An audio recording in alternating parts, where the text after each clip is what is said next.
1 em cada 3 brasileiros é empreendedor ou está envolvido na abertura do próprio negócio. A informação faz parte de um estudo realizado pelo Sebrae em parceria com o Instituto Brasileiro de Qualidade e Produtividade. De acordo com a mesma pesquisa, os mais ativos na criação de empresas foram jovens entre 24 e 34 anos, seguidos de jovens entre 18 e 24 anos de idade, com as duas faixas etárias totalizando mais de 50% das iniciativas. O perfil dos novos empreendedores também mostra que as mulheres tiveram destaque, representando 52% dos empreendimentos iniciais. Tendo em vista essa tendência, hoje nós vamos discutir que aspectos devem ser importantes na formação de crianças e adolescentes. Então fique com a gente, está no ar o Educação.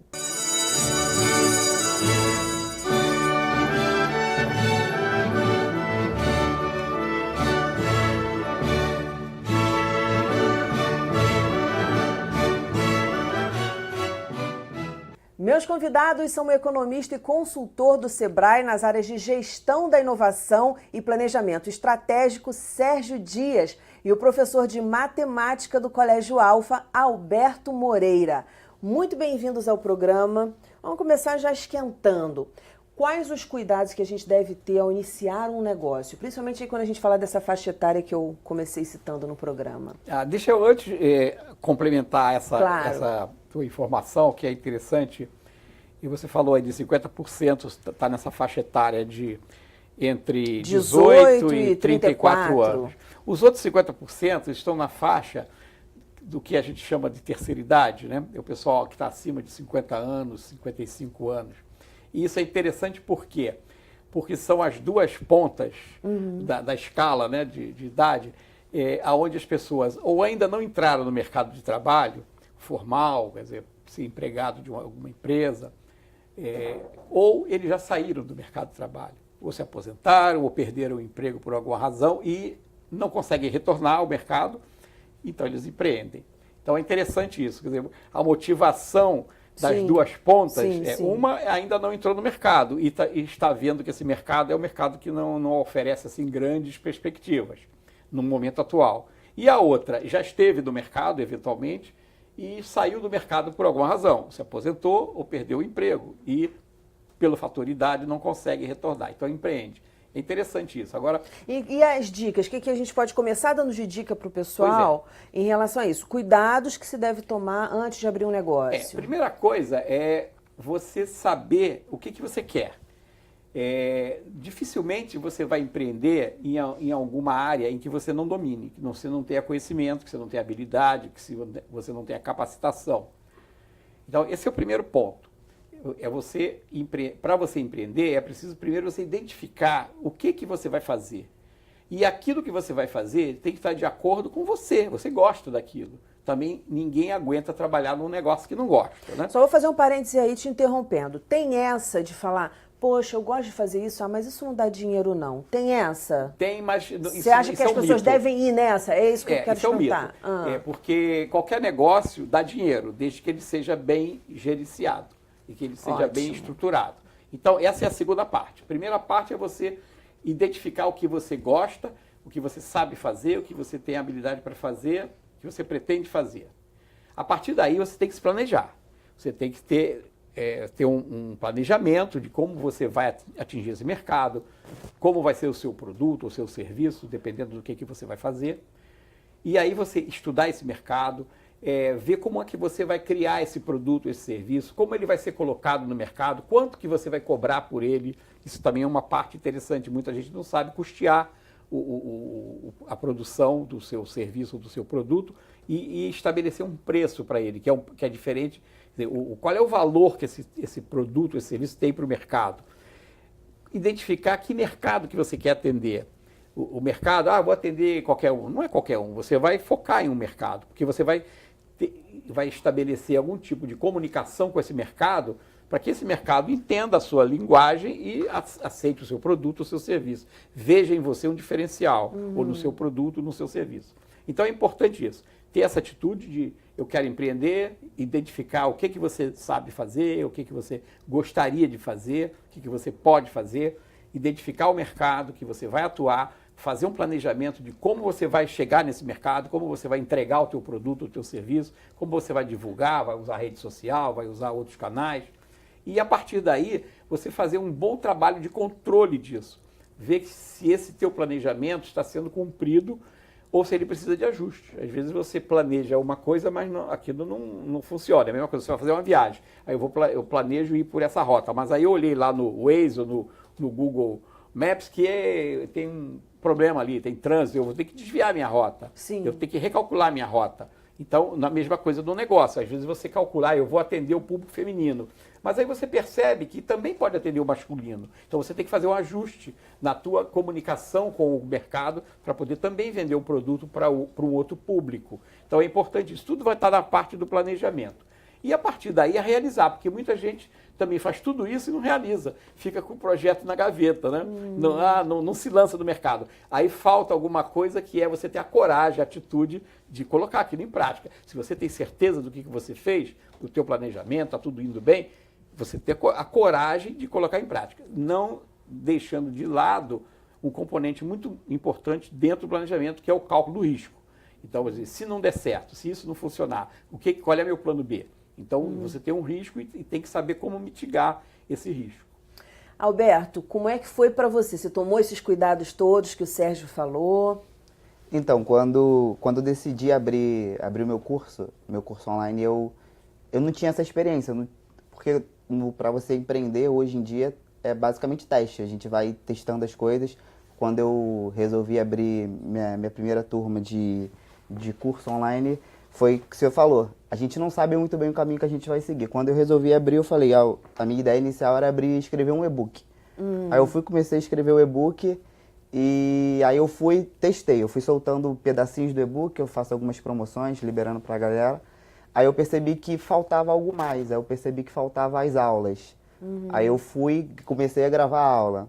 Aí acabou que no final, o que eu imaginei no início, qual era o início? O início era ter um e-book para vender, para divulgar aquilo. Sobre matemática? Sobre matemática. É um curso, hoje eu tenho, são 2 cursos que eu tenho. Hoje o curso que eu trabalho é um curso de matemática básica, que são para qualquer aluno que não tem dificuldade em matemática. A pessoa vai e faz esse curso de matemática básica, que são alguns assuntos, alguns tópicos que são primordiais para o cara estudar qualquer coisa. E a outra linha que eu sigo é para o pré-vestibular. É um preparatório para o Enem. Nessa coisa de, e-book, não, vou precisar de vídeo também. Você perdeu dinheiro nisso? Você acha que você perdeu dinheiro? Não, acho que eu perdi tempo, né? Então, Tempo, que é dinheiro. É verdade. Você podia ter investido em marketing digital, por isso que eu te fiz essa pergunta na produção de um site, né? Mas você falou que, acho que foi você mesmo, né? Antes da gente começar a gravar, você falou que você mesmo montou o site. Eu mesmo montei o site porque eu comecei a pesquisar, né? Eu vi que não era tão barato. E eu vi que também, para mim, a necessidade não era um site tão complexo. Eu gosto de um pouquinho de computação, falei, vou tentar fazer. Aí eu fui conseguir fazer. E dentro do que ele falou, isso que eu acho que falta na educação, né? No nosso ensino. Perfeito. Porque a gente não sei. Se hoje eu decido estou no meu 3º ano do ensino médio e eu digo que eu quero ser empreendedor. Eu não sei o que eu vou fazer em relação à faculdade. Se eu decido, eu quero ser médico, eu sei que eu vou cursar medicina. Se eu quero ser engenheiro, eu vou fazer engenharia. Se eu quero ser empreendedor, o que eu faço? Acho que eu estaria em administração. A administração é uma base, mas não é... Você não aprende empreendedorismo só com a administração. Porque o empreendedorismo envolve outras coisas também. Marketing, envolve economia, envolve contabilidade, envolve outras coisas. Não só administração. Que a gestão estaria dentro da administração. O que ele falou é interessante, porque eu acho que falta para o jovem não, falta para as pessoas, de uma forma geral, essa formação acadêmica ou até mesmo na educação básica sobre empreendedorismo. Porque empreendedorismo hoje, como você viu aí a estatística, né? Tem uma outra estatística também que mostra que o 68% dos jovens hoje em dia não querem mais, não estão mais se preocupando em, quando sair da faculdade, ou quando sair do ensino médio, ou quando sair do curso técnico, ser empregado. Eles querem ser empreendedores. Porém, para ser empreendedor, ele precisa ter essa base, senão acontece o que aconteceu com o Alberto. Ele foi de uma forma empírica. Então, as coisas foram acontecendo e ele foi corrigindo o curso. Então, ele foi apagando o incêndio, né? isso daí, se ele tivesse tido uma base de empreendedorismo, ele provavelmente não teria tido tantos problemas como ele deve ter tido. Com certeza, eu teria terminado muito mais rápido que eu demorei, sei lá. E não perderia o tempo que você perdeu. O tempo que eu perdi, é verdade. Falando nisso, quando ele falou assim, não perdi dinheiro, e aí você falou assim, não, ele falou, perdi tempo, você falou assim, então perdeu dinheiro. Claro, e tempo é dinheiro. Nessa era de internet, está sendo mais fácil empreender, porque precisa-se de menos dinheiro e mais esforço, mais tempo ali, vamos dizer. Um dinheiro empregado de uma outra forma. Com certeza. Vamos fazer uma analogia. Se eu quisesse fazer esse curso dele fora da internet, ele falou e-book, né? E-book já é tecnologia. Né? Se eu quisesse abrir um curso num tempo que não existisse internet, não existisse esses recursos que você tem hoje de tecnologia, o que eu ia fazer? Eu ia ter que ter uma sala, comprar equipamento, ter professores, curso presencial, né? Então, eu teria um investimento maior. A divulgação, como é que seria isso? Eu ia ter que botar anúncio em jornal, em rádio, ou distribuir panfleto na rua, para que eu pudesse fazer com que o meu curso chegasse até as pessoas, as informações. Hoje, você faz tudo isso sem precisar ter uma estrutura física. Ele não precisa ter uma sala de aula. Ele não precisa ter, vamos dizer assim, distribuir panfleto na rua ou colocar anúncio em veículos, que ele até poderia fazer isso, mas isso seria mais caro do que ele usar, por exemplo, a rede social, que tem uma velocidade muito grande hoje de propagação, e você usa os próprios integrantes da rede como pessoas que vão divulgar o teu produto. O importante é você fazer com que essas pessoas enxerguem valor naquilo que você faz. Se engajem. Se engajem. E aí ela vai propagar isso. Né? É interessante isso. Então, com certeza, ele teria muito mais despesas e teria muito mais riscos se ele não pudesse usar os recursos, não só de rede social, mas da tecnologia de uma forma geral. E a velocidade da internet também, eu tava até conversando com o senhor anteriormente, que quando eu comecei o Instagram, qual foi a ideia do meu Instagram? Do início que eu criei o meu Instagram, a ideia era só fotografar os meus quadros, das minhas aulas que eu dava, aí eu fotografava meus quadros para ver como eram minhas aulas e ia evoluindo. Aí eu percebi que uma semana assim, que eu comecei com o Instagram, eu fiz uma postagem de um mapa mental de um quadro, não lembro. Teve 16 mil visualizações, assim, Nossa, orgânicas, você não pagou. Nada. Foi aí que eu percebi, eu falei, poxa, 16 mil é bastante coisa. Nossa, muito. Aí foi aí que eu me engajei, comecei a fazer, foi que surgiu mais ou menos a ideia de eu começar a divulgar. Aí hoje no Instagram eu divulgo dicas de matemática, resumos, quizzes, também divulgo o curso, algumas aulas curtinhas. No Instagram não dá pra fazer muita coisa, por causa do tempo. Sim. Mas a internet dá a gente essa opção. Sim. Eu consigo atingir um cara que, sei lá, tá em outro lugar do mundo. Você não sabe nem quem é. Sei nem quem é. E você botou aquelas hashtags nesse mapa mental? Sim, eu boto, eu divulgo. Assim, que é uma forma de dar mais visibilidade. Legal, bacana. Pode falar. Não, só para complementar o que ele falou. Você vê que essa quantidade de pessoas que você atinge, a velocidade com que você atinge é uma coisa absurda. Sim. Então, você tem que ter muito cuidado, porque isso funciona para o mal e para o bem, né? Se você fizer um bom programa, tiver um bom conteúdo, e a sua proposta for uma proposta e que as pessoas enxerguem valor, ela se propaga de uma forma rápida e com muita quantidade de pessoas. Mas se você fizer alguma coisa que as pessoas entendam que aquilo não é bom, também se propaga negativamente. Então você acaba perdendo, por às vezes um detalhezinho, você acaba queimando um programa, uma ideia, né? Então é preciso ter muito cuidado com aquilo que se posta na rede, porque da mesma forma que a velocidade é útil e a quantidade de pessoas atingidas é bom quando você faz uma coisa boa, quando você não faz uma coisa boa, o prejuízo é muito maior. Também. Áreas promissoras para o ano que vem, a gente pode falar algumas em relação ao empreendedorismo? Eu acho que, até por uma característica nossa, eu estou falando um pouco do Rio de Janeiro, tá certo? A gente está falando aqui numa emissora que é do Estado, né? Então a gente está olhando o Estado do Rio de Janeiro. O estado do Rio de Janeiro, ele tem uma preponderância para o serviço. A gente não é um estado que tenha uma cultura industrial. Existem polos industriais Sim. no estado, mas diferente de São Paulo ou do Sul, que tem uma quantidade de indústria muito maior. A gente está muito mais voltado para o serviço. Então, as áreas que envolvem serviços, elas são muito mais atraentes para quem mora nessa região. Além do mais, quando você trabalha com serviço, você tem um investimento muito menor. Vamos imaginar, se você vai fabricar essa caneca, você tem que ter uma estrutura industrial, máquinas, tem que ter uma área física, né? Tem que ter pessoas para fazer e tal, um investimento grande. Você tem insumos que você tem que comprar. Então, o produto industrial, ele tem uma cadeia, a cadeia produtiva é muito complexa, então você depende de fornecedores, depende de máquinas, depende de colaboradores, né? Para poder produzir essa caneca e colocá-la no mercado. Na hora que você faz um serviço, o maior investimento é o teu conhecimento.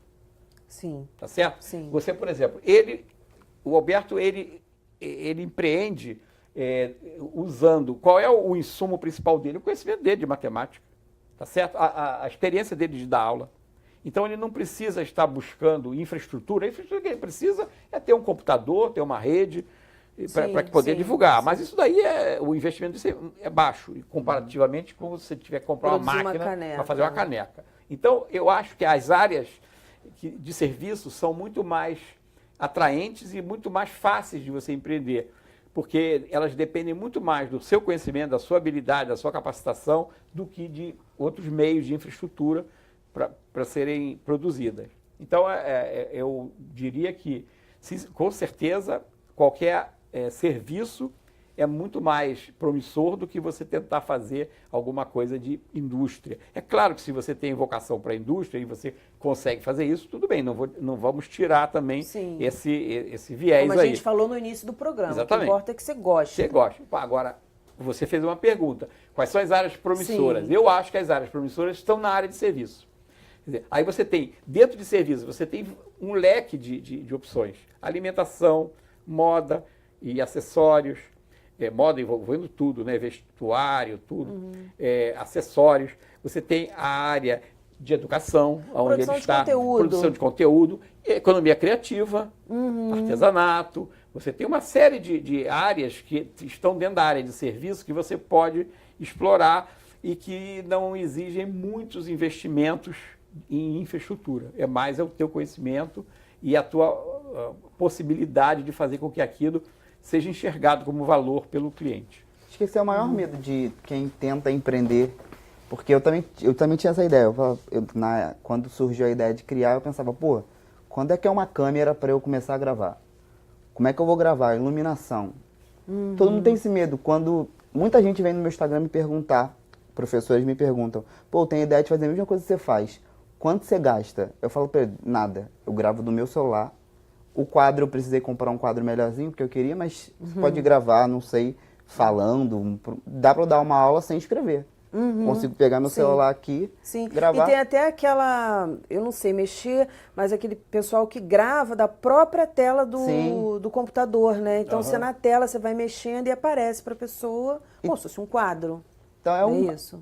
Acho que o maior empecilho é o medo. A gente não sabe por onde começar. E esse medo é em função de você não ter planejado e não ter calculado o risco dentro do planejamento. Uma falta de preparo. Exatamente. Agora, ele falou uma coisa interessante. Né? Ele grava do próprio celular, ele grava usando os próprios recursos. Mas você hoje não precisa comprar uma câmera, não precisa comprar uma iluminação para você fazer um programa. Porque existem serviços que fazem isso e você pode contratar. Então, hoje, também a economia hoje está muito em cima de você deixar de pensar em ter e usar. Muito em cima da uberização. Né? Tem muita gente hoje que está vendendo o seu carro e passando a andar de Uber ou de condução pública. Por quê? Porque a posse do bem envolve você empatar um capital para ter esse bem. Empatar e gastos também. Agora, se você puser na ponta do lápis... usa do seu carro? Sim, Tá certo? Aquele negócio. Você comprou o carro, não porque não é também um exemplo muito interessante, porque muita gente precisa do carro para trabalhar ou se acostumou com o carro. Mas vamos falar de uma furadeira. Aí você vai comprar uma furadeira porque você quer pregar um quadro na sua casa. Você precisa ter a furadeira? Você não poderia alugar essa furadeira ou contratar alguém para fazer o furo lá na parede? Então, esse serviço, vir alguém fazer o furo da minha parede, é uma oportunidade de negócio para alguém. Na hora que você deixa de querer ter o bem, ter a furadeira. Você tem a habilidade para fazer os furos com a furadeira? Não, você vai, às vezes, vai fazer um buraco na parede horroroso. Sim. E aí você vai precisar depois de um pintor. Aí você vai gastar mais Exatamente.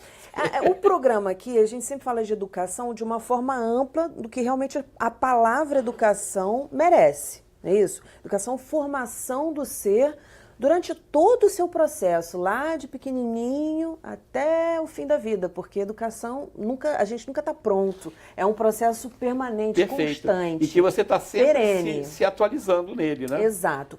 Mas vamos falar aqui dos pequenos, dos adolescentes. Como é que a gente pode assim, dar dicas para os pais que estão assistindo ao programa de começar a formar isso? Quer dizer, não é formar o meu filho para ser empreendedor, ele vai ser empreendedor se ele quiser, mas que ele tenha essa possibilidade de enxergar mais longe. Você dá a ele essa oportunidade. De repente não cometer determinados tipos de erros do que uma pessoa que nunca foi criada para ser empregada, entendeu?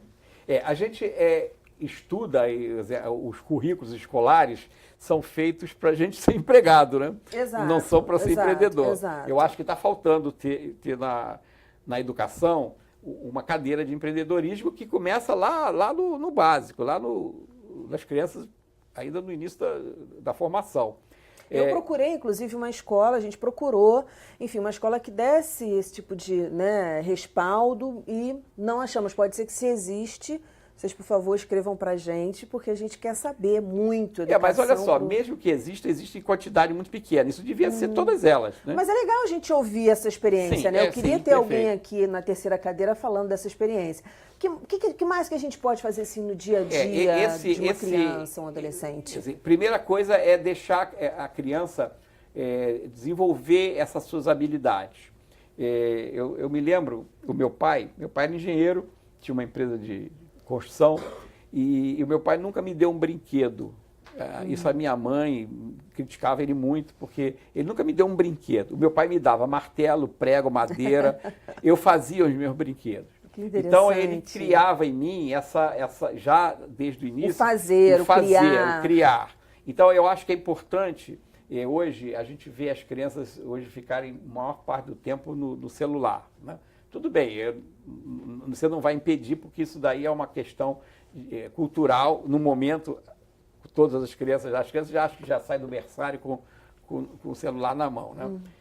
Mas é importante também que a criança tenha algum tempo e tenha alguém, o pai, a mãe ou na escola, que incentive ela a criar, a fazer alguma coisa, a desenvolver a sua habilidade, ou para um trabalho manual, ou para um trabalho intelectual, escrever, ou cantar, ou tocar um instrumento. Então é importante que se dê às crianças essas oportunidades, tirar um pouquinho desse tempo do celular da mão, ou da televisão, né? Eu não posso estar falando aqui num programa de televisão contra a televisão. Eu não sou contra a televisão, eu sou contra ficar... Elementar, tudo tem seu momento. Exatamente, mas ter um tempo dele para que ele possa desenvolver uma habilidade que ele não iria desenvolver se ele ficar o dia inteiro só no celular. Sim, claro. Ele vai desenvolver outra habilidade, mas não talvez uma que esteja latente nele e possa ser desenvolvida. Você falou da questão da proatividade. Exatamente.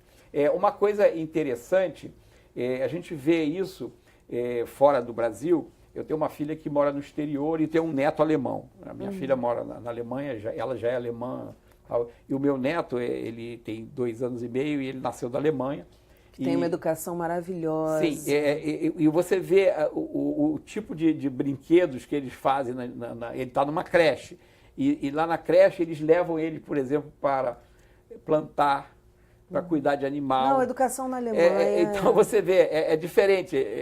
Ele não tem celular, ele não brinca com o celular. Ele brinca com os brinquedos dele e na escola ele é levado, às vezes vai visitar um lugar onde ele possa exercer algum tipo de atividade ali, já começar a se desenvolver com alguma coisa. Plantar, brincar com um animal, brincar com coisas da natureza, cuidar de flor. Então eles já começam a tocar um instrumento, eles fazem isso, eles incentivam. Autonomia, né? A gente está falando então, de autonomia. Amanhã, uma criança dessa encontra o seu caminho, encontra a sua vocação, digamos assim.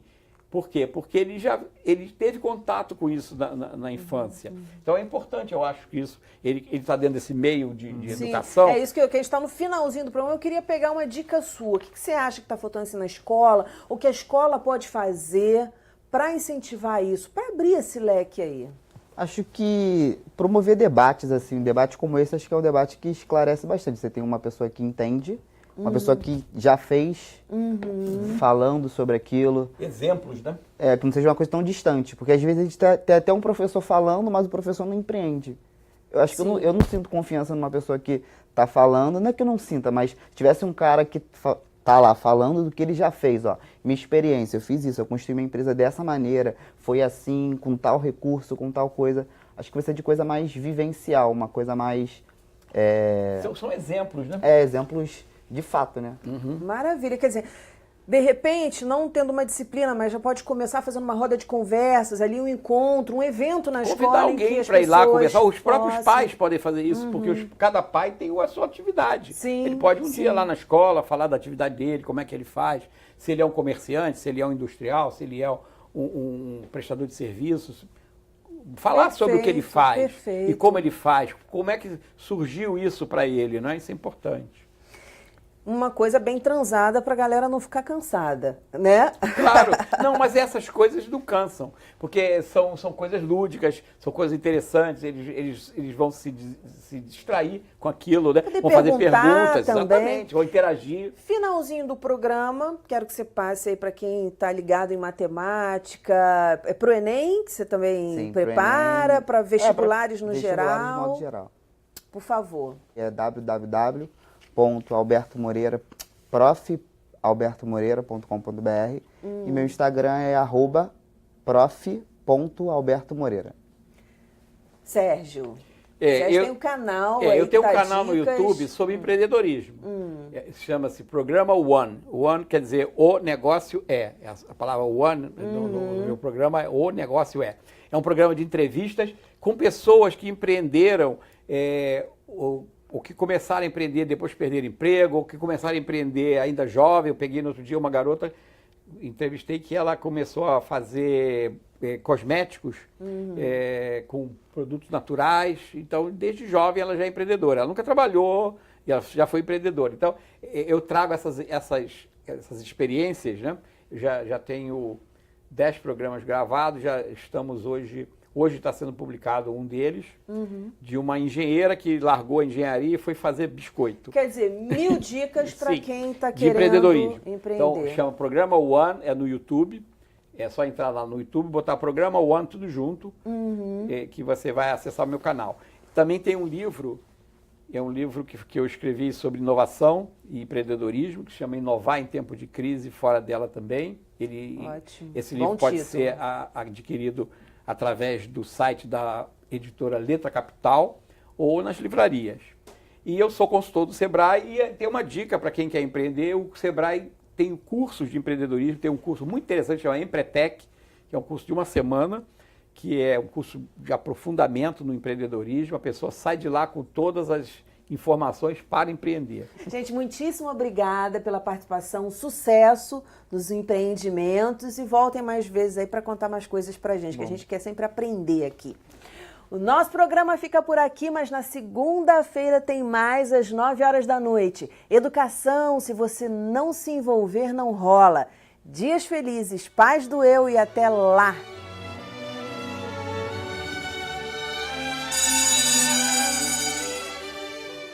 O que é o que é? Está no meio do começo, no começo do meio e no fim do fim. Acertou quem falou a letra M. O que é o que é? Ela tem todas as formas sem ter nenhuma. Ela não tem cor, não tem sabor, não tem odor. Ela é pura matéria divina. Acertou quem falou a água.